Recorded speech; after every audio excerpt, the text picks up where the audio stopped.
नमस्कार दोस्तों, मैं अंकुर उपाध्याय स्वागत करता हूं आप सभी का एक बार फिर से अपनी नई वीडियो में। दोस्तों, इससे पहले मैंने आप सभी के साथ बात करा भारतीय बाजार 2026 में पैसा बनाएगा या नहीं बनाएगा इसके ऊपर, जिसमें मैंने आप सभी के साथ मेजरली चीजें जो शेयर करी वो ये कि 2025 में पैसा ना बनने के पीछे सबसे बड़ा कारण था भारतीय बाजार के वैल्यूएशन और ग्रोथ। देखो, भारतीय बाजार को 2024 के अंत तक बहुत हैवी वैल्यूएशन मिलने लगे थे। करीब 25 के पीई पे निफ्टी ट्रेड करने लगा था, 24-25 के पीई पे।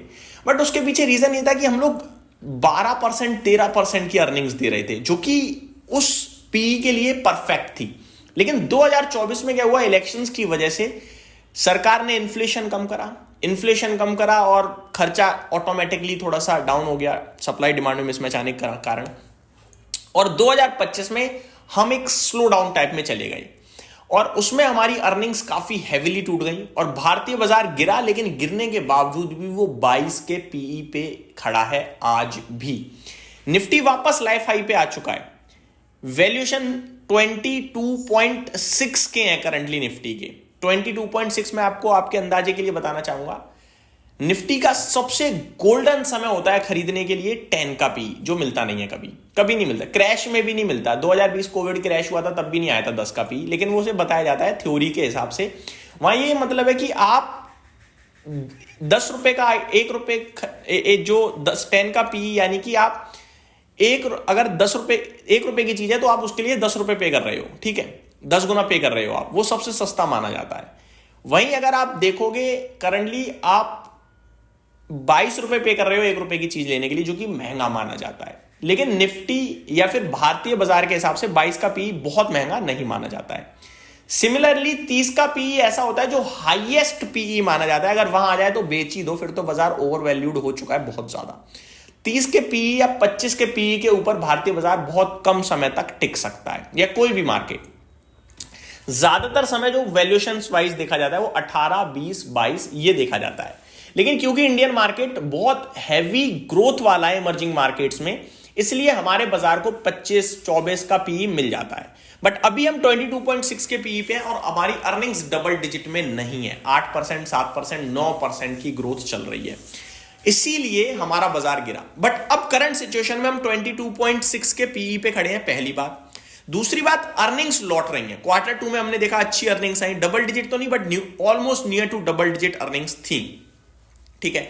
आगे बाजार अनुमान जो लगा रहा है वो यही लगा रहा है कि अर्निंग डबल डिजिट में आ जाएंगे। अब मैं थोड़ा आंकड़े बताना चाहूंगा, मैंने आपके साथ जो है पूरी तरीके से समझाने की कोशिश करी। अब आंकड़े की बात करें अगर, तो निफ्टी की जो 26,042 का जो लेवल है, अगर मैं 26,000 की बात करूं, 26,200 की बात करूं, तो निफ्टी का जो पीई बनता है वो है 22.4 से 23 का, ठीक है, which suggest moderate valuations relative to recent historic ranges, ठीक है। पुराने समय को देखोगे तो वो मॉडरेट है।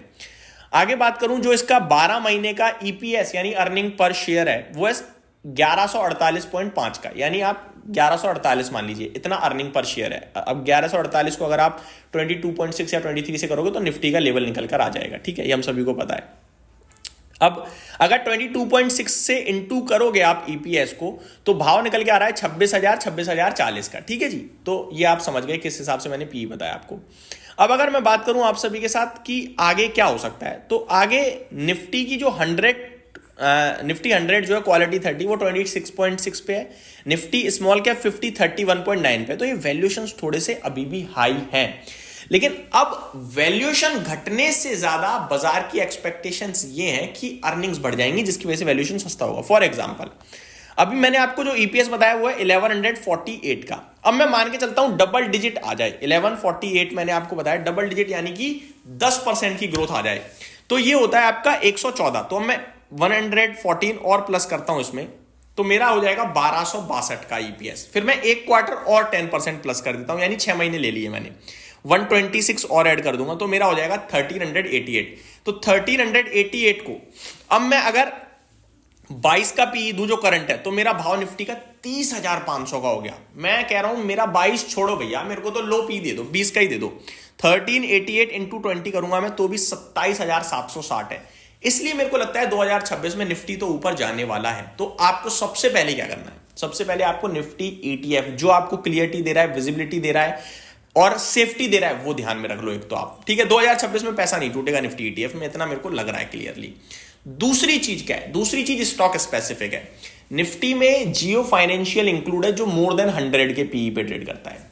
निफ्टी में इटरनल इंक्लूड है जो मोर देन 1500 के पीई पे ट्रेड करता है। इन दो को हटाऊंगा तो निफ्टी के वैल्यूएशन ऑटोमेटिकली 21 का रह जाएगा, समझ रहे हो, क्योंकि इनके बहुत हाई वैल्यूएशन है। तो कहने वाली बात यह है कि निफ्टी में भी बहुत ऐसे स्टॉक हैं जो वैल्यूएशन टर्म्स में रीजनेबल है, तो आप स्टॉक स्पेसिफिक भी जा सकते हो। तो मेरे को लगता है कि 2026 इक्विटी मार्केट के लिए अच्छा रहेगा। आपको निवेशित रहना है और सेफ्टी के लिए आप निफ्टी ईटीएफ या फिर निफ्टी स्मॉल कैप 250 ईटीएफ पे भी ध्यान दे सकते हो। तो ये एक डिटेल डेटा था, उम्मीद करता हूं वीडियो पसंद आई होगी। Thank you so much for watching this video. Have a great day guys.